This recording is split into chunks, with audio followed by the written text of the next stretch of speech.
Hi everyone, welcome back to Eleganza TV. My name is Eunice and today I will take you through the process of achieving a very structured corset cup using bust caging technique. Bust caging is beneficial because it can be used for all bust sizes, including plus size busts, and there is no need to add bra cup. So if this is something you'll be interested in learning, ensure you watch to the end and practice everything as it is being taught. So, without any further talk, let's get started.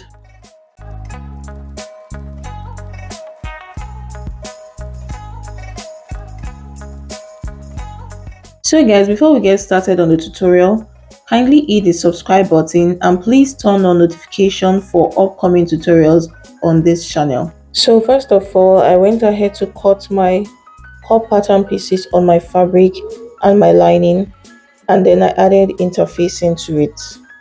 So I have several tutorials on how to draft a corset, so you can go ahead to watch any of the videos. I'll be linking them on the description box, so you can watch any of the videos and you know how to cut your corset cup. Okay, so I'll show you how to join the corset cup. So this is a three-part corset. As you can see, I labeled them 1, 2 and 3. So I'll take out my patterns first and then I'll be joining the main fabric.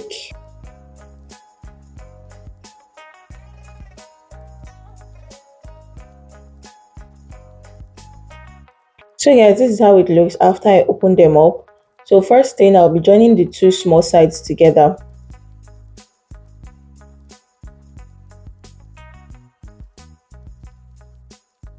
So I'll just pin the both notch side and then I'll take it over to my sewing machine to stitch with 1/2 inch. So guys, after stitching, I went ahead to place the fabric on my bust ham to iron the seams open. So guys, this already made bust ham that I'm using right now is not that curvy enough. So I went ahead to replace it with my homemade bust ham.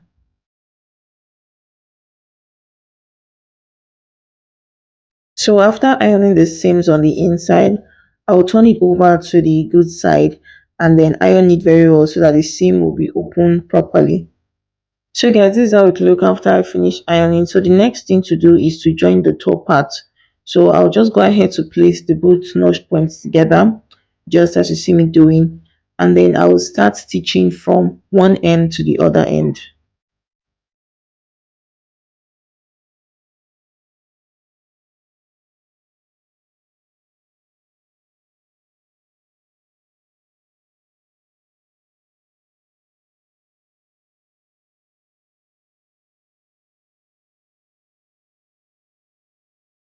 So guys, after I finished sewing, I notched the midpoints of the curved parts and then I went ahead to place on my bust arm to iron the seams open on the inside.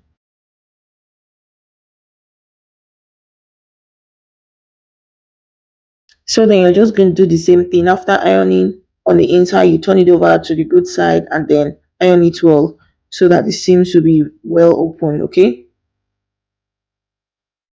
So guys, this is how I joined the main fabric of the corset cup, and then I also use the same fabric for the lining. Okay, you can choose to use a bridal satin or normal lining, anything of your choice, but I wanted the main fabric to appear on the inside. Okay, that's just the way I want it to be. So I'll also go ahead to open up the lining and then join the same way I did for the main fabric of the cup. So guys, after joining the lining part, you can see how it looks. So the next thing I went ahead to do was to draw out the lines for my bust caging. So I came down by 1/2 inch or 0.75 from the top and did the same thing for the bottom part. Okay, so I'll go ahead to do the same thing for the second part of the cup. You're going to come down by 0.75 from the top part. So this is going to be for turning the lining, and then for the bottom one will be to be joining on your cup space. Okay, so you don't want your bone to get to the end of the cup so that you can join your cup to your lining part and then to turn it over with your main fabric. So after doing this, I will go ahead to rule the vertical lines and the horizontal lines to form my bust caging. Okay, so there is no specific measurement for that. You can just go ahead to rule as many lines as you want. So after rolling the vertical lines, I'll be using that curved part to serve as my horizontal line. Okay, that curved seam we have inside of the cup. And then I also roll another curved part again on the bottom. So I'll do the same thing for the other side of the cup. So guys, please note that all of these lines are being ruled on the lining part. So this fabric is serving as the lining of my cup and not my exact main fabric. So I kept the main fabric aside. So for the bust caging, I'm making use of this regular bone that has two parts on the side to sew on. Okay, it's also called a sewable bone. So I'm making use of this one of 1/2 inch. So what I'll be doing is I'll take it over to my sewing machine and show you how to stitch it. So we're going to first of all start sewing the boning on the vertical lines, and then you're going to get the length of the bone that you need. So you measure from the starting line to the end, and then you cut out the bone.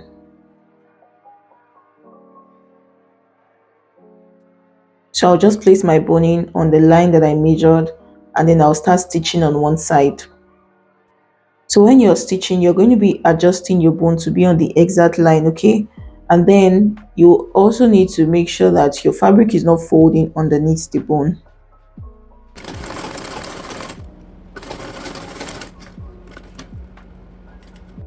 So after you sew to the end, you turn it over to the other side and stitch it because the boning has two sides to sew on. So after doing that, I will continue the same process on the other vertical lines.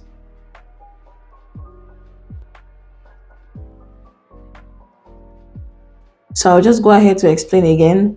From the starting line, you're going to roll your boning and then you start measuring. You can see the way I'm pushing in the boning to fit in well on the curve. So you measure till you get to the end and then you cut out your boning. So after you get the length of your bone, you're going to start stitching from the top of the line on one side till you get to the end. And so guys, like I said, as you're sewing, you're going to be adjusting your bone to fit in well on the lines that you've drawn out.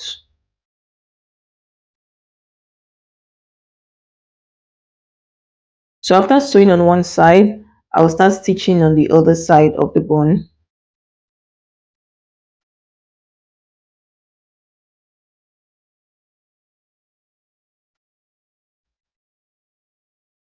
So I'll go ahead to stitch the other one off camera so the video will not be too long. So guys, you can see how it looks on the front side. If I spread it very well, you can see my curves. So the next thing I'll be doing now is to sew the horizontal line. So you're also going to do the same thing. You're going to measure the length of your bone. And as you're measuring the length, you'll be pushing in the boning inside to fit in well on the curve.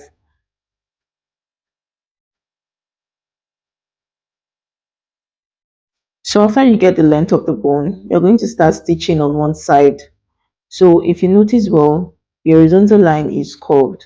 So as I'm sewing, I'll be bending my boning to fit in well on the form of the line.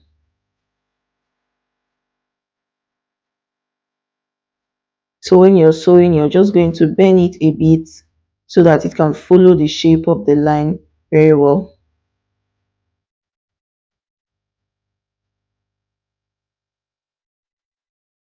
So you guys, as you can see, when I sewed the bone to the middle part, I was using my hand to bend it so that I can follow the shape of the line. Okay, so the next thing I'll be doing now is to sew the other side.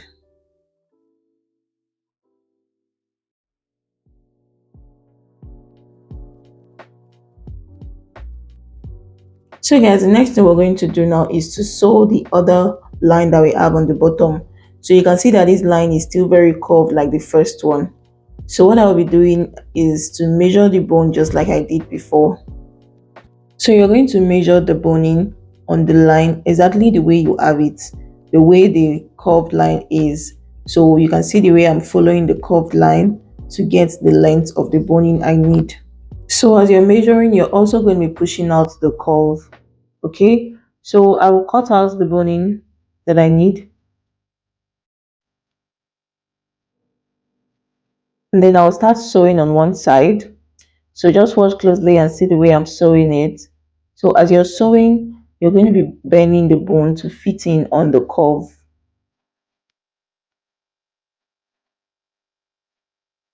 So guys, as you can see, after sewing to the midpoint of the line, I was going ahead to bend the bone to fit in well on the line, okay? You can see that the line is curved, so you're going to be bending your bone to fit in very well.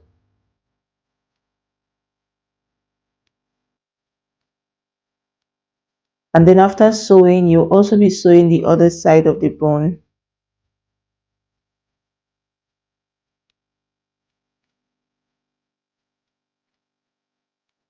So the next thing I want to do is to sew the bone in for the top part.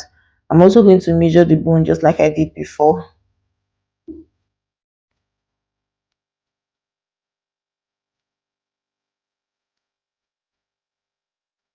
So after getting the length, you're also going to be stitching on the line, okay? Ensure that your boning does not go too far from the line because you're going to be turning that top part. So you don't want the boning to obstruct when you want to turn the lining and the main fabric.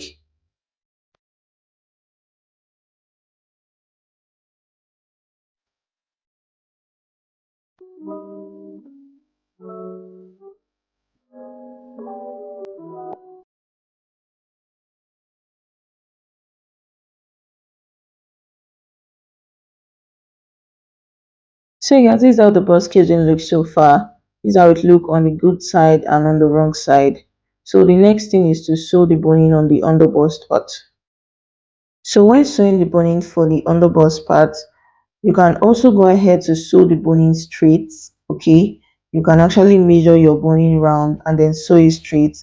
When you're sewing, you're going to be like bending your bone to fit in well on the curve, and it can be very stressful if you're not a professional. Okay, it's only many professionals that can handle that. But what I want to do now is to show you how to curve your bone. So I measured what I have on the underbust with a little bit of excess. So this is one easy way to curve your bone to sew on the underbust part. You're going to cut open the bone like so. When you cut it like this, you're going to see springs. So the boning has springs. So what you're going to do is use your plier. So you'll be working with your plier. So you're going to use your plier, or if you have a tweezer, but I have a plier. So you're going to use your plier to hold two or three of the spring. So you can hold as many as you want. So you're going to hold the spring with your plier very firmly, and then you'll be pushing down the cloth on the boning.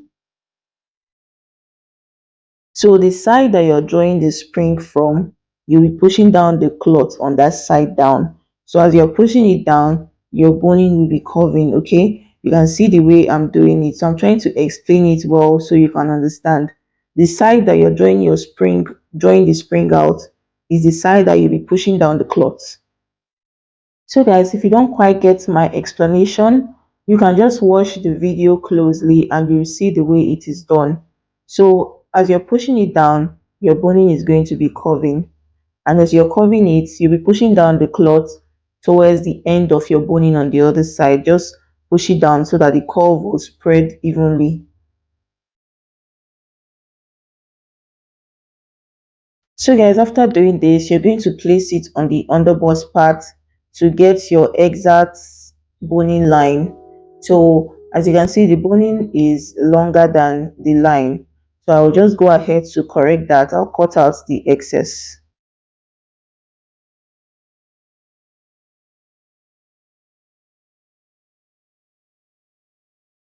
So as you can see, the boning is sitting correctly, sitting perfectly on the curve on the bottom, and this way it's going to be easy for you to sew. So I will start stitching on one side. As you're stitching, you're adjusting it very well to fit in on the curve, okay? So if you have a question of can you not sew your bone straight and still give you the same thing on the underbust, you can actually sew your bone straight, like I said before, and bend it. So as you're sewing, you're bending it properly to adjust on the curve. But that process is very, very hard to do. So this process is just easy because when you get your boning to be curved like so, all you need to do is just stitch it down following the curve part.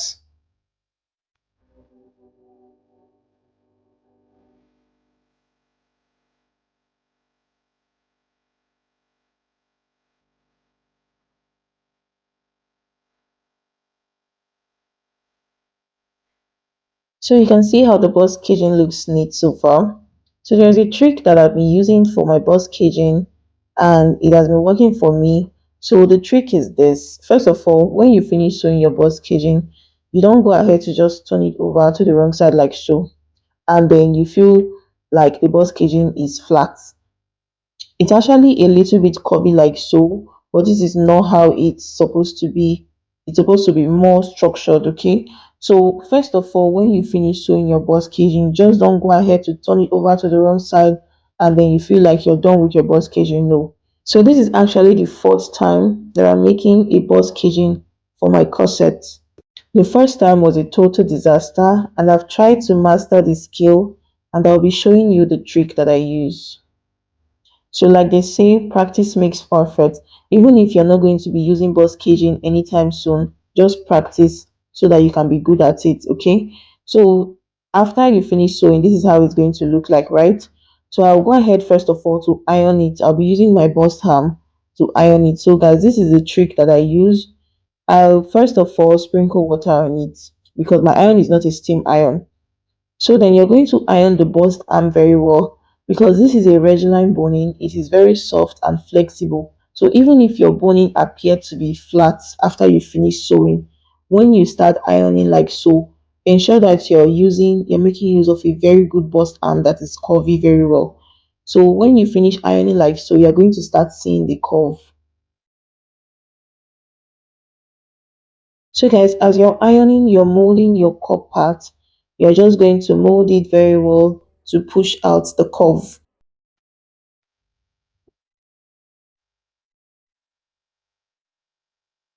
So guys, after I finish ironing, you can see that the curve is giving very well.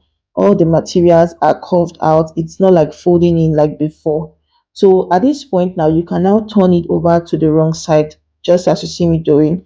And then when you turn it over to this side, it's not going to be as curvy again like that, but it is still going to curve small. So I'll be doing the same process on this other side. We're going to iron very well and mold it. So when you're ironing this boning part, you're going to be using a fabric to cover it up so that your iron will not burn the boning, okay? But I'll just be showing you how to do it using without the fabric so that you can see what I'm doing.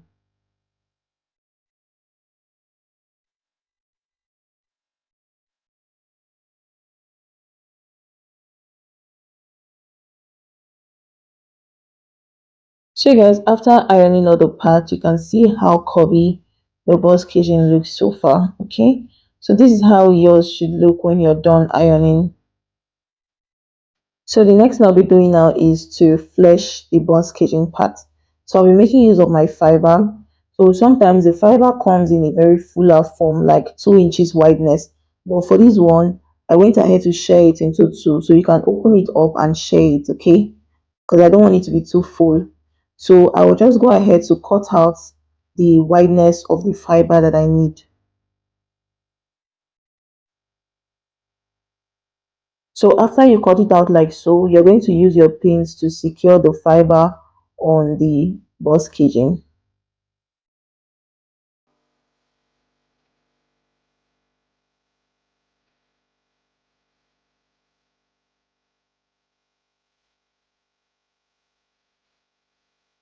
So you're just going to spread the fiber very well, ensure that it's not squeezing on any part. So after doing this, you're going to start stitching on the fiber following the end of the bus caging line.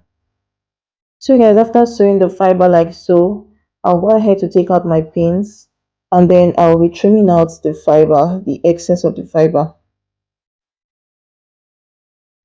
So I'll go ahead to trim out the excess of the fiber at the end of the stitch.